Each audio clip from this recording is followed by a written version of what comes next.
जी हाँ दोस्तों, प्रयागराज में आपका स्वागत है। जी हाँ, वही प्रयागराज जहाँ तीन पवित्र नदियों का संगम होता है, जहाँ हो रहा है दुनिया का सबसे बड़ा गैदरिंग, जहाँ 1 लाख 2 लाख नहीं बल्कि करोड़ों लोग जमा हो रहे हैं, जिसे कहा जाता है father of all human gathering. जी हाँ दोस्तों, जहाँ हो रहा है दुनिया का सबसे बड़ा स्पिरिचुअलिटी ओलंपिक्स, जहाँ लोग दौड़ते हैं रेस लगाने के लिए नहीं बल्कि नहाने के लिए, पवित्र होने के लिए, मोक्ष की प्राप्ति के लिए, जिसे कहा जाता है मदर ऑफ ऑल फेस्टिवल। जी हाँ दोस्तों, आज हम बात करेंगे एक ऐसी फेस्टिवल के बारे में जिसका इंतजार हिंदू धर्म में आस्था रखने वाले लोग सालों से इसको इंतजार करते हैं।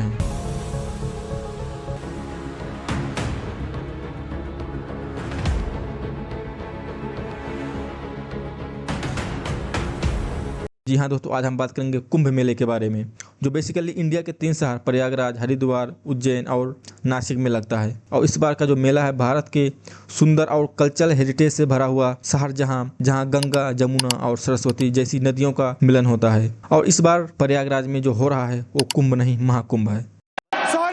सॉरी मैं क्लियर करता हूँ, कुंभ, अर्ध कुंभ, महाकुंभ और एक पूर्ण कुंभ क्या है। सो बेसिकली ये मेला 3 प्रकार का होता है। एक होता है कुंभ मेला जो हर 4 साल में लगता है। दूसरा होता है अर्ध कुंभ मेला जो हर 6 साल में लगता है। तीसरा होता है पूर्ण कुंभ मेला जो हर एक 12 साल में लगता है।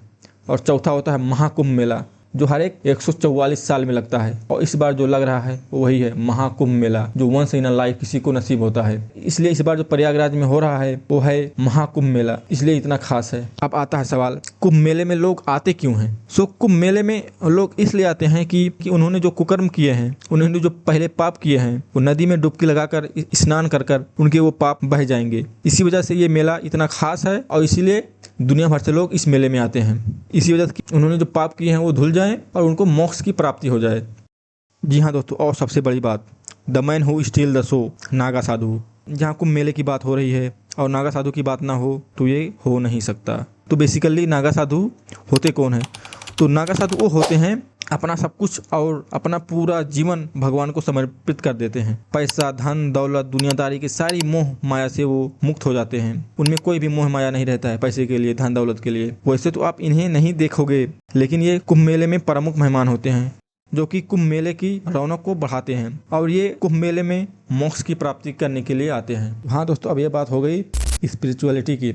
अब बात करेंगे इकोनॉमिक एक्सपर्ट के बारे में। इस मेले की वजह से इकोनॉमी में क्या फ़र्क पड़ेगा। इस मेले की मैनेजमेंट के लिए सरकार ने, स्टेट गवर्नमेंट ने 5600 करोड़ अलॉट किए हैं और वहीं सेंट्रल गवर्नमेंट ने 2100 करोड़ अलॉट किए हैं। अब सवाल आता है सरकार इतना पैसा इन्वेस्ट क्यों कर रही है? क्योंकि इससे पहले जो कुंभ मेला हुआ था 2013 में, सरकार ने उसमें 1200 करोड़ रुपए का इनकम जनरेट किया था। और इस बार ये अनुमान किया जा रहा है कि 25,000 करोड़ रुपए का इनकम जनरेट होगा। तो यानी कि पैसा डबल। तो इसी वजह से सरकार इसमें इतना पैसा इन्वेस्ट कर रही है।